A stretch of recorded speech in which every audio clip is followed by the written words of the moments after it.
There's this magical moment right around 4 months old when your baby finally masters holding their own head up. It's a huge milestone. But something else happens right after. You'll notice it. They're lying on their back and they're bored.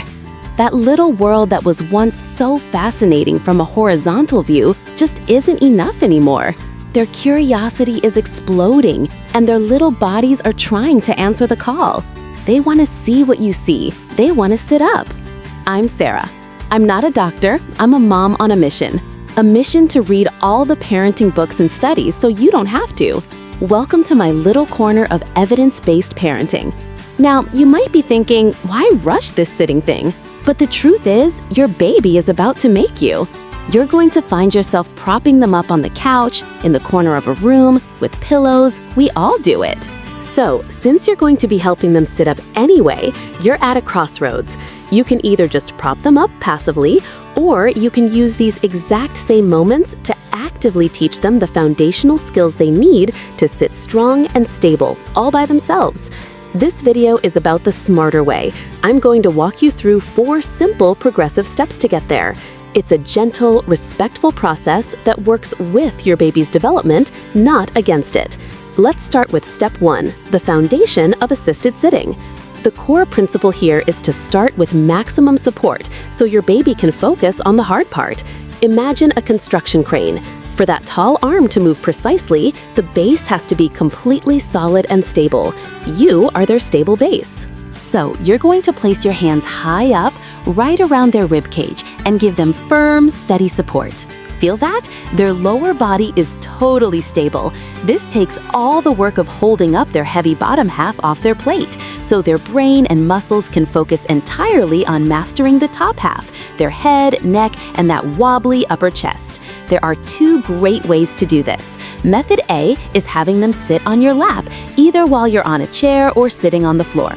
This is great for bonding. Method B, which I love, is to sit on the floor with your legs outstretched in a V and place your baby in the space between your legs. Your thighs provide this gentle, secure boundary that makes them feel safe. You can still have your hands on their ribs, but your legs are doing half the work. So, which of these 2 methods are you trying first with your little one? Let me know in the comments. I love to hear what works for you. Now, as they practice this for a few minutes each day, you'll notice them getting stronger. Their head will be more stable, their chest more upright. This is when you begin to gradually lower your support, from their rib cage down to their trunk, and eventually just your hands on their hips. Each time you lower your hands, you're asking them to take control of a little more of their own body. But here's something really important I learned the hard way. You might get a little ahead of yourself. I remember the first time I did this with my daughter. I thought she was doing great, so I moved my hands down to her hips. And whomp, she just folded forward like a little taco. My first instinct was a flash of panic, thinking, oh no, she's not ready, or I've done something wrong. But that's not it at all. It just meant I went too fast. This is so normal. If your baby collapses forward, it's not a failure, it's feedback. It means they're not quite strong enough for that level of freedom yet. So don't panic. Simply go back a step. Raise your hands back up to their trunk or ribs where they felt stable. Let them practice there for a few more days, and then try lowering them again. It's a dance. 2 steps forward, 1 step back. That's how they learn. Okay, so once you've done that dance and your baby is sitting pretty steadily with you just providing a little bit of support at their hips, you are ready for the game-changing steps. This is where we build true independent strength. Step 2 is dynamic tilting. You can do this with them sitting on your lap, or if you have one, a large exercise ball is fantastic for this. With your hands still on their hips for safety, you're going to gently and slowly tilt them just a tiny bit to one side. What you're looking for is their automatic reaction. They will instinctively fire their core muscles to try and right themselves, to bring their head back to the middle. Then you tilt them gently the other way. You'll literally feel it. It's this tiny, amazing tightening in their little tummy and back. That's their core waking up.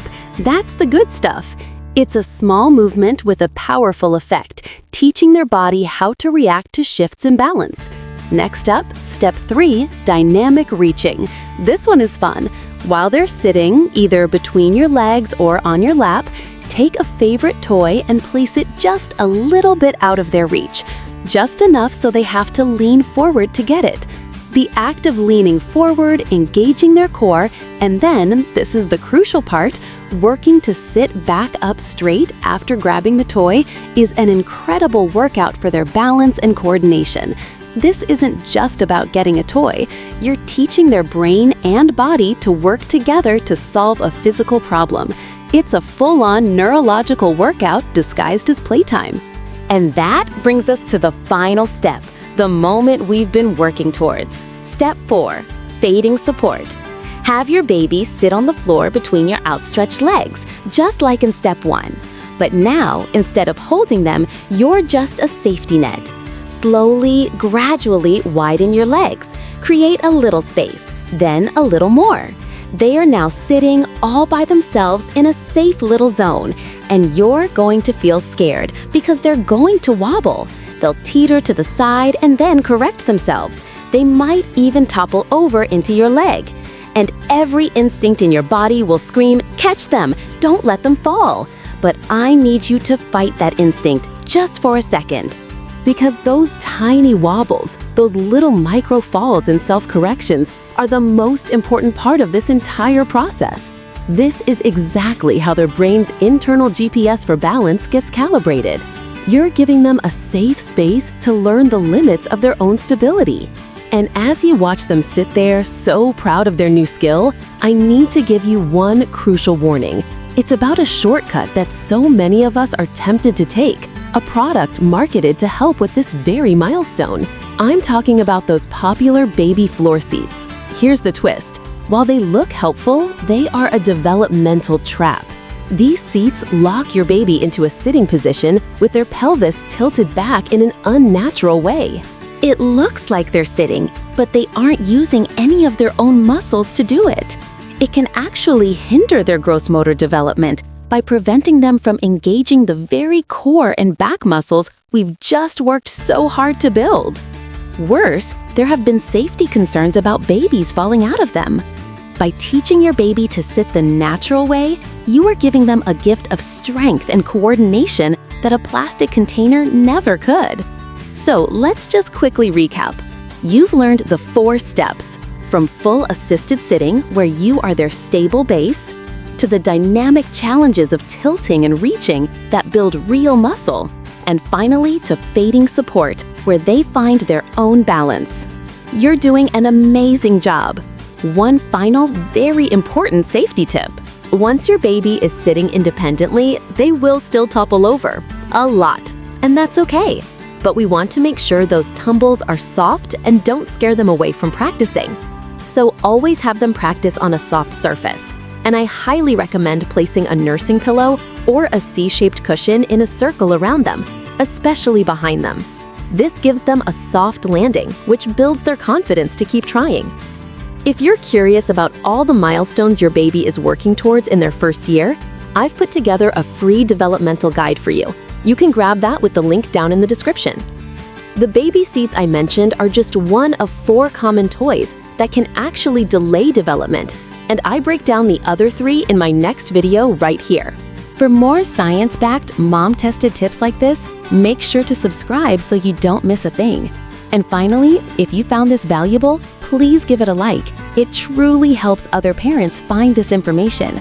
Oh, and a quick heads up, sometimes content that challenges popular products gets flagged. If this was helpful, you might want to save it now, just in case.